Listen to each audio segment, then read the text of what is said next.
Hi അസ്സലാമു അലൈക്കും, welcome back. അപ്പോൾ ഇന്ന് ഞങ്ങൾ വന്നിട്ടുള്ളത് ഇന്ന് ഹംനുവിൻ്റെ സ്കൂൾ ഫസ്റ്റ് ഡേ ആണല്ലോ. അപ്പോൾ അതിൻ്റെ കുറച്ച് വിശേഷങ്ങളൊക്കെ ആയിട്ടാണ് കേട്ടോ ഇന്ന് വന്നിട്ടുള്ളത്. അപ്പോൾ ഞങ്ങൾ രാവിലെ തന്നെ വേഗം ബ്രേക്ക്ഫാസ്റ്റൊക്കെ കഴിച്ച് സ്കൂളിലേക്ക് പോകാനുള്ള ഒരുക്കത്തിലാണ് കേട്ടോ. അപ്പോൾ ഞങ്ങളിതാ സ്കൂളിലെത്തിയിട്ടുണ്ട്. ഹിൽ ടോപ്പ് പബ്ലിക് സ്കൂളാണ് കേട്ടോ. ഹംനു ഇവിടെ ആദ്യമായിട്ടായതുകൊണ്ട് തന്നെ നല്ല എക്സൈറ്റ്മെൻറ്റിലാണ് കേട്ടോ ആൾ വരുന്നത്. പുതിയ ഫ്രണ്ട്സിനൊക്കെ കിട്ടും എന്നൊക്കെ പറഞ്ഞിട്ടാണ് വരുന്നത്. പിന്നെ ഇവിടെ ഫസ്റ്റ് ഡേ ആയതുകൊണ്ട് തന്നെ മാജിക് ഷോ അതുപോലെ കുട്ടികൾക്ക് വേണ്ടിയിട്ടുള്ളൊരു വെൽക്കം പ്രോഗ്രാംസൊക്കെ അറേഞ്ച് ചെയ്തിട്ടുണ്ട് കേട്ടോ. അപ്പോൾ ഇനി കുറച്ച് സ്കൂളിലെ വിശേഷങ്ങളൊക്കെ കാണാം.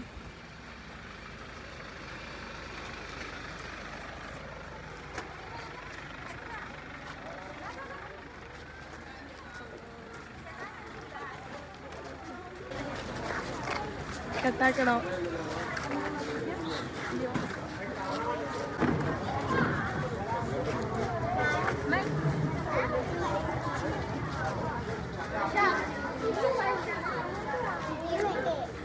അഞ്ഞു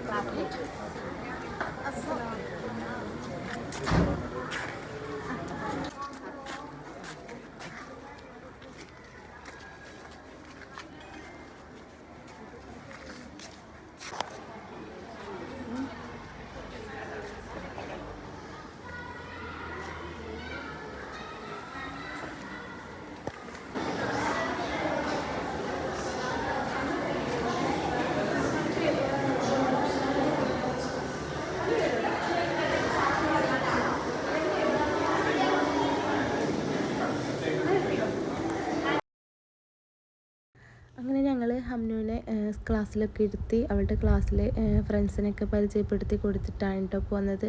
പിന്നെ തിരിച്ചു വരുമ്പോൾ ഹാദിനെയും കൂടെ സ്കൂളിലിറക്കി കൊടുത്തു കേട്ടോ. അപ്പോൾ അവനും അവൻ്റെ ഫ്രണ്ട്സൊക്കെ അങ്ങനെ പോവുകയാണ് ചെയ്തത്. അങ്ങനെ ഞങ്ങൾ തിരിച്ചതാ വീട്ടിലെത്തിയിട്ടുണ്ട് കേട്ടോ. പിന്നെ ഇവിടെ ഇക്കാൻ്റെ ആ ഒരു വർക്ക് ഉണ്ടല്ലോ അത് കംപ്ലീറ്റ് ആക്കാൻ നോക്കുകയാണ്. പിന്നെ ഇപ്പോൾ പോളിഷൊക്കെ ചെയ്തുകൊണ്ടിരിക്കുകയാണ് കേട്ടോ. അപ്പോൾ ഇത് കംപ്ലീറ്റ് ആയിട്ടുള്ള വീഡിയോ ഞാൻ കാണിക്കാം. അതുപോലെ തന്നെ നിങ്ങൾ ആദ്യമായിട്ടാണ് ഞങ്ങളുടെ വീഡിയോ കാണുന്നതെങ്കിൽ സബ്സ്ക്രൈബ് ചെയ്ത് സപ്പോർട്ട് ചെയ്യണേ. അപ്പോൾ ഇനി ഞാൻ ഉച്ചക്കലേക്കുള്ള ഫുഡും കാര്യങ്ങളൊക്കെ റെഡിയാക്കാൻ പോകലാണ്. അപ്പോൾ നോക്കുമ്പോൾ ഉപ്പ് തീർന്നിട്ടുണ്ടായിരുന്നു കേട്ടോ. അപ്പോൾ ഉപ്പ് ഇട്ട് വെച്ചിട്ടുള്ള ഭരണിയിൽ ഞാൻ നന്നായിട്ടൊന്ന് ക്ലീൻ ചെയ്ത് തുടച്ചെടുക്കുകയാണ്. എന്നിട്ട് വേണം ഇനി ആദ്യം മുതൽ ഉപ്പും കാര്യങ്ങളൊക്കെ ഇട്ട് വെക്കാൻ. എന്താ വെച്ചാൽ ഒരു പ്രാവശ്യം തീർന്നു കഴിഞ്ഞാൽ നമ്മളതൊന്ന് കഴുകി നന്നായിട്ടൊന്ന് തുടച്ചെടുത്താൽ നല്ല ക്ലീൻ ആയിരിക്കും കേട്ടോ. പിന്നെ അല്ലാന്നുണ്ടെങ്കിൽ അതിൽ തന്നെ ഇങ്ങനെ ഇട്ട് വെച്ച് കഴിഞ്ഞാൽ ഉപ്പിലൊരു നനവുള്ള പോലെ ഫീൽ ചെയ്യാറുണ്ട്. അതിപ്പോൾ ഉപ്പായാലും പഞ്ചസാരയാണെങ്കിലും എല്ലാം അങ്ങനെ തന്നെയാണ് കേട്ടോ ഞാൻ ചെയ്യാറ്. പൊടികളാണെങ്കിലും തീർന്നു കഴിഞ്ഞാൽ അപ്പോൾ ഞാനൊന്ന് കഴുകി നന്നായിട്ട് തുടച്ച് ഉണങ്ങിയതിന് ശേഷം മാത്രമേ അടുത്തത് ഞാൻ ഇടാറുള്ളൂ കേട്ടോ. അങ്ങനെ ആകുമ്പോൾ നമുക്ക് വലിയൊരു ജോലിഭാരം ഉണ്ടാവില്ല. മറ്റേത് എല്ലാം കൂടെ ഒരുമിച്ച് കഴുകാൻ നിന്നാൽ അത് ശരിയാവില്ലല്ലോ. അപ്പോൾ ഇങ്ങനെ തീരുന്നത് ഞാനങ്ങനെ ക്ലീനാക്കി വെക്കലാണ് കേട്ടോ.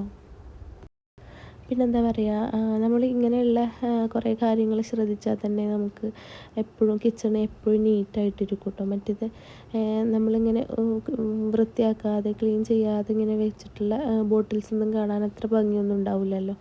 അപ്പോൾ ഇങ്ങനെ ചെയ്ത് കഴിഞ്ഞാൽ ജോലിഭാരം കുറവായിരിക്കും, എന്നാൽ കാണാനും നല്ല നീറ്റായിരിക്കും കേട്ടോ. അപ്പോൾ അതിനിടയിൽ ഷെൽഫ് തുറന്നപ്പോൾ 2 മരത്തിൻ്റെ തവി കിട്ടിട്ടോ. അപ്പോൾ അത് എത്ര നമ്മൾ ക്ലീൻ ചെയ്ത് വെച്ചാലും വീണ്ടും അത് പൂപ്പൽ വന്ന് പിടിക്കുകയാണ്.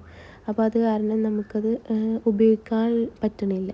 അപ്പോൾ ഞാൻ എന്ത് ചെയ്തു, ഷോക്ക് വെക്കാമെന്നും പറഞ്ഞ് ഇക്കാൻ്റെ അടുത്ത് പോളിഷ് ചെയ്യാൻ കൊടുത്തതാണ് കേട്ടോ. ഇതുപോലുള്ള മരത്തിൻ്റെ ഐറ്റംസിലൊക്കെ ഇങ്ങനെ പൂപ്പൽ വന്ന് കാണാറുണ്ട് കേട്ടോ. അപ്പോൾ എത്ര നമ്മളത് തുടച്ച് ക്ലീൻ ചെയ്താലും വീണ്ടും ഒരു 2-3 ദിവസം കഴിഞ്ഞാൽ വീണ്ടും അതിന്മേൽ വൈറ്റ് പൂപ്പൽ വരും കേട്ടോ. അപ്പോൾ ഇത് ഞങ്ങളുടെ ഒരു കീ ഹോൾഡറാണ് കേട്ടോ. അപ്പോൾ ഇതും മരത്തിൻ്റെയാണ്. അപ്പോൾ ഇതിലും ഇങ്ങനെ പൂപ്പൽ വന്ന് നിൽക്കാറുണ്ട് കേട്ടോ. അപ്പോൾ ഞാൻ ഇതും കൂടെ ഇക്കാൻ്റെ അടുത്ത് കൊണ്ടുപോയി കൊടുത്തതാണ്. ഇതും ഒന്ന് പോളിഷ് ചെയ്യാമെന്ന് പറഞ്ഞിട്ട്. ഇനി പോളിഷ് ചെയ്തിട്ട് പൂപ്പൽ വരുന്നുണ്ടോ ഇല്ലേ എന്നൊക്കെ ഞാൻ പറയാം. അപ്പോൾ ഇതാ ഇക്ക എന്താ പറയുക തവിമേലൊക്കെ പോളിഷ് ചെയ്ത് ഇങ്ങനെ ഒരു മരത്തുമ്മൽ ഇങ്ങനെ ഹാങ് ചെയ്ത് വെച്ചിട്ടുണ്ട് കേട്ടോ. അപ്പോൾ ഞാൻ ജസ്റ്റ് എടുത്തോന്നുള്ളൂ. അപ്പോൾ അതിനുശേഷം ഞാൻ ഉച്ചക്കത്തേക്കുള്ള ഫുഡ് ഉണ്ടാക്കാൻ കയറി. അപ്പോൾ ബീഫാണ് കേട്ടോ ഇന്ന് ഉണ്ടാക്കുന്നത്. അപ്പോൾ അത് ഞാൻ ഐസ് പോകാൻ വേണ്ടിയിട്ട് കുറച്ച് വെള്ളത്തിലിട്ട് വെച്ചിരിക്കുകയാണ്. അപ്പോൾ ഇനി അതിനുശേഷം നമുക്കത് കട്ട് ചെയ്ത് മാറ്റണം.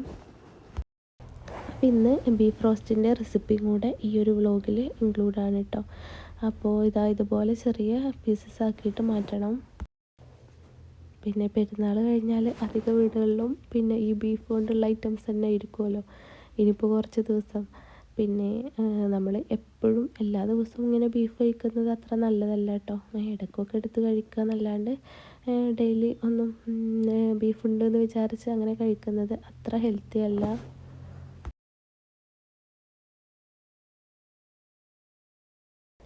അപ്പോൾ ഇതാ ബീഫൊക്കെ കട്ട് ചെയ്ത് വെച്ചിട്ടുണ്ട്. ഇനി ഇതൊന്ന് വൃത്തിയാക്കിയിട്ട് നമുക്ക് ഉണ്ടാക്കാൻ തുടങ്ങാം. ഞാനൊരു കുക്കറിലേക്ക് ആദ്യം ബീഫും പിന്നെ അതിലേക്ക് ആവശ്യത്തിനുള്ള ഉപ്പ്, മഞ്ഞൾപ്പൊടി, കുരുമുളക് പൊടി ഒക്കെ ഇട്ടിട്ട് ഒന്ന് നന്നായിട്ടൊന്ന് വേവിച്ചെടുക്കുകയാണ് കേട്ടോ ചെയ്യാറ്. അപ്പോൾ ഇത് നന്നായിട്ട് കുക്കായി വരണം കേട്ടോ. അപ്പോൾ ഇത് കുക്കായി വന്നിട്ടില്ലെങ്കിൽ ബീഫ് കഴിക്കാനൊരു ടേസ്റ്റ് ഉണ്ടാവില്ലല്ലോ. അപ്പോൾ ഇത് നന്നായിട്ട് തന്നെ കുക്ക് ചെയ്തിട്ട് മാറ്റാം. എന്നിട്ട് വേണം ഇതിലേക്ക് വേറെ മസാലകളും കാര്യങ്ങളൊക്കെ ചേർക്കാൻ.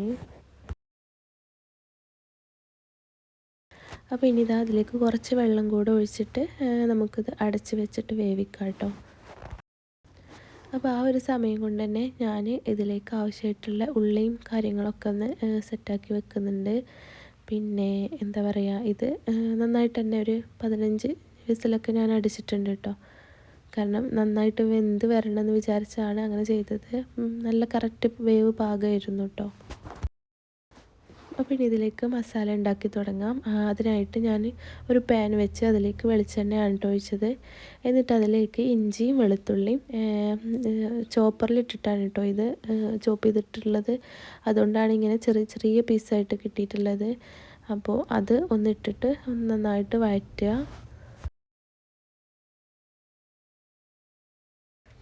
അതിന് ശേഷം ഇതാ തക്കാളിയും പച്ചമുളകും ഇതുപോലെ ഒന്ന് ചോപ്പ് ചെയ്തെടുക്കുന്നുണ്ട് കേട്ടോ. പിന്നെ ഇതാ അടുത്തത് വലിയ ഉള്ളി ചെറുതായി ഇങ്ങനെ കട്ട് ചെയ്തത് അതും ചേർക്കുന്നുണ്ട്. ഇത് രണ്ടും നന്നായിട്ടൊന്ന് വഴന്ന് വരുമ്പോഴാണ് തക്കാളിയും ചേർക്കുക. ഇത് നന്നായിട്ട് തന്നെ വഴന്ന് വരണം കേട്ടോ. ഒരു ഗോൾഡൻ കളർ ആകുമ്പോൾ നമുക്ക് അടുത്തത് ഇൻഗ്രീഡിയൻറ്റ് ചേർക്കാം. അപ്പോൾ ഇതിലേക്ക് ഇനി ആവശ്യത്തിനുള്ള ഉപ്പ് ആഡ് ചെയ്യണം. അപ്പോൾ ഇതാ ഒരു ഉള്ളിയുടെയൊക്കെ ഒരു കളർ മാറിയപ്പോൾ നമ്മളിതാ തക്കാളി അതുപോലെ തന്നെ പച്ചമുളകും ചേർത്തിട്ടുണ്ട്. ഇനി ഇത് നന്നായിട്ടൊന്ന് മിക്സാക്കി എടുക്കണം കേട്ടോ. അപ്പോൾ ഇനി ഇതാ ഇതിലേക്ക് മസാലകളൊക്കെ ചേർക്കാം.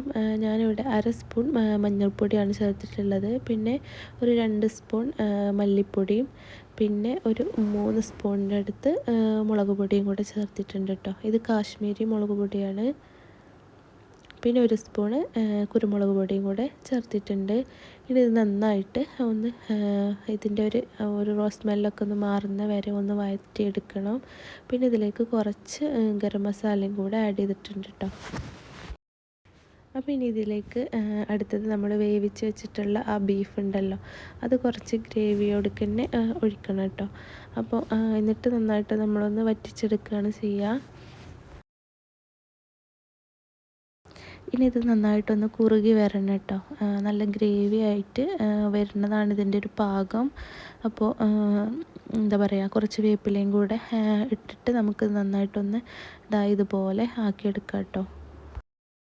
അപ്പോൾ ബീഫ് റോസ്റ്റ് റെഡി ആയിട്ടുണ്ട് കേട്ടോ.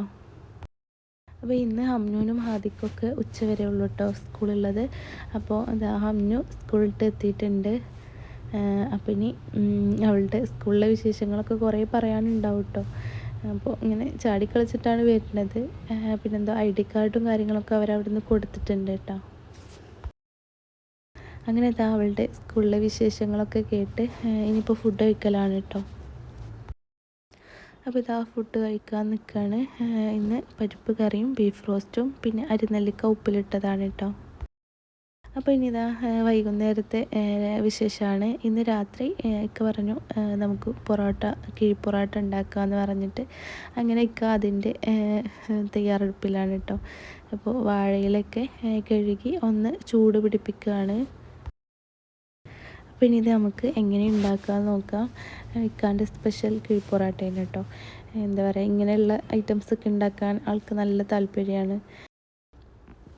പിന്നെ ഇതാ എങ്ങനെ ഉണ്ടാക്കുക നോക്കാം. ഈ ഒരു ബീഫ് നമുക്കിനി ഇത് പൊറോട്ടയിലേക്ക് ചേർക്കണം കേട്ടോ. പിന്നെ അതിനിടയിലുള്ള വീഡിയോ എടുക്കാൻ വിട്ടുപോയതാണ് കേട്ടോ, ഇത് സെറ്റാക്കുന്ന വീഡിയോ. അപ്പോൾ എടുത്തിട്ടുണ്ട്, പക്ഷേങ്കിൽ ഇതാ ഇങ്ങനെ നമ്മുടെ വീഡിയോക്ക് വേണ്ട സൈസിലല്ല കേട്ടോ ആ വീഡിയോ കിട്ടിയത്. അപ്പോൾ അത് കാരണം എനിക്കത് ഇതിൽ ആഡ് ചെയ്യാൻ പറ്റിയില്ല. ഞാനതിൻ്റെ ഷോർട്ടായിട്ട് ഇടുന്നതായിരിക്കും കേട്ടോ. അപ്പോൾ ഇതാ എല്ലാം സെറ്റാക്കിയതിന് ശേഷം ആവിക്ക് വേവിച്ച് ഇതൊക്കെ തുറന്ന് നോക്കുകയാണ്. അപ്പോൾ ഇതാ കിഴിപ്പൊറോട്ട ഇവിടെ റെഡി ആയിട്ടുണ്ട്. നല്ല ടേസ്റ്റ് ഉണ്ടായിരുന്നു കേട്ടോ. ആവിയൊക്കെ നന്നായിട്ട് ഇതിൽ കയറിയിട്ടുണ്ടായിരുന്നു. അപ്പോൾ ഇതാ ഇത്രയേ ഉള്ളൂ.